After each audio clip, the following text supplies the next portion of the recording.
नमस्कार, CTS Nepali YouTube च्यानलमा यहाँहरूलाई हार्दिक स्वागत गर्दछौँ। आज हामी तपाईहरुमाझ यो एलइडी बोर्डमा कन्टेन्टहरु मोबाइलबाटै कसरी चेन्ज गर्न सकिन्छ भन्ने विषयमा भिडियो तयार पारेका छौँ। भिडियो कस्तो लाग्छ प्रतिक्रिया दिनु होला। साथै यस च्यानलमा नयाँ हुनुहुन्छ भने सब्स्क्राइब गर्न नबिर्सनु होला। अब हामी यो एलइडी बोर्डमा कन्टेन्ट चेन्ज गर्नको लागि सुरुमा हामीले के गर्नुपर्छ? एउटा एप्लिकेसन प्ले स्टोरमा गएर डाउनलोड गर्नुपर्छ, एलइडी आर्ट भन्ने। मैले त सुरुमै डाउनलोड गरिसकेको छु। अनि यो डाउनलोड गरिसकेपछि यसलाई हामीले ओपन गर्छौं।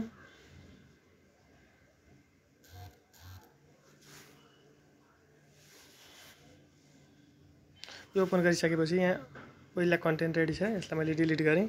अब हामीले यहाँ कन्टेन्ट लेख्नको लागि मैले यहाँ सुरुमा यसलाई पनि डिलिट गरिदिन्छु, सबै डिलिट गरिदिन्छु। अनि हाम्रो एलइडी आर्ट खोलिसकेपछि यस्तो स्क्रिन देखा पर्छ। यो स्क्रिन देखा परिसकेपछि न्यू डिस्प्लेमा क्लिक गरिसकेपछि यहाँ हाम्रो बोर्ड देखाउनु पर्ने हो, देखाएको छैन। अब हामीले बोर्डको वाइफाई कनेक्ट गर्नुपर्ने हुन्छ। यसरी हामी वाइफाईमा जान्छौँ अनि बोर्डको वाइफाई यो हो, यसलाई हामीले कनेक्ट गर्छौँ। यसको डिफल्ट पासवर्ड 8वटा 8 हुन्छ। अनि त्यो गरिसकेपछि अब हामीले एलइडी आर्ट फेरि खोल्यौँ। खोलिसकेपछि हाम्रो यहाँ बोर्ड देखाइसकेको छ, बोर्ड देखाएको छ। मैले एड गरेँ। एड गरिसकेपछि हाम्रो बोर्डको साइज आफै आएको छ। म्यानुअली राख्ने हो भने यसलाई अफ गरेर हामीले म्यानुअली राख्न सक्छौँ। मैले सिधै यसलाई ओके गरेँ। ओके गरिसकेपछि अब यहाँ प्लिज इन्टर भनेको छ, यसलाई हामीले यसमा टाइप गर्नुपर्ने हुन्छ। केही कुरा टाइप गर्नुपर्ने हो भने हामीले यसरी टाइप गर्न सक्छौँ। यहाँ जस्तै अब मैले WELCOM welcome to READERS readers PUB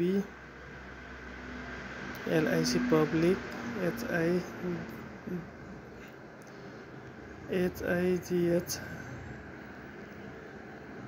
readers public school मात्र लेख्छु, SCHOOL लेख्छु स्कुल। अनि GIEFT गिफ्ट गिफ्टेड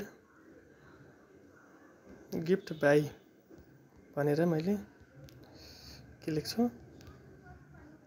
SEE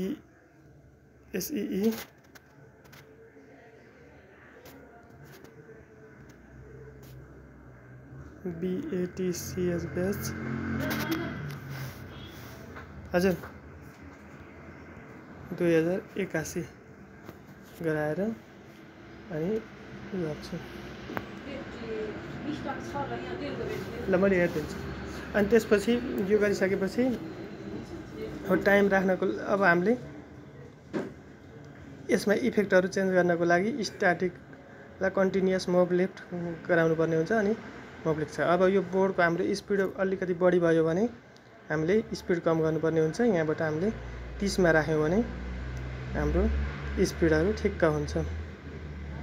अनि अब बोर्डरहरू एड गर्नको लागि बोर्डरमा क्लिक गरेर हामीले बोर्डरमा क्लिक गर्छौँ अनि टिक लगाउँछौँ।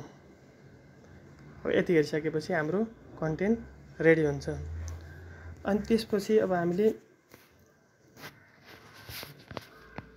टाइमहरू एड गर्नु पर्यो भने यसैमा एड गर्ने हो भने हामीले यसरी यसलाई हामीले यता सारेर यसरी यो साइडमा ल्याएर राख्न पनि सक्छौँ। होइन भने यो कन्टेन्ट लेखेको भइसकेपछि हामीले फेरि आउने गराउने हो भने यसमा प्लसमा हामीले के गर्छौँ, यसलाई ब्याक गर्छौँ अनि न्यू प्रोग्राम गराउँछौँ। अनि त्यसपछि प्लसमा क्लिक गर्छौँ अनि क्लक राख्छौँ।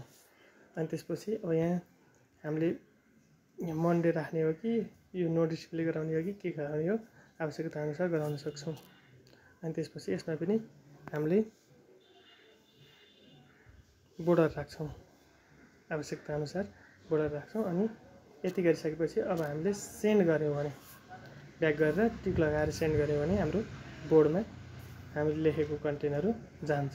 यसरी चेन्ज भएको छ। यसरी तपाईहरुले पनि आफ्नो बोर्डमा कन्टेन्टहरू चेन्ज गर्न सक्नुहुन्छ।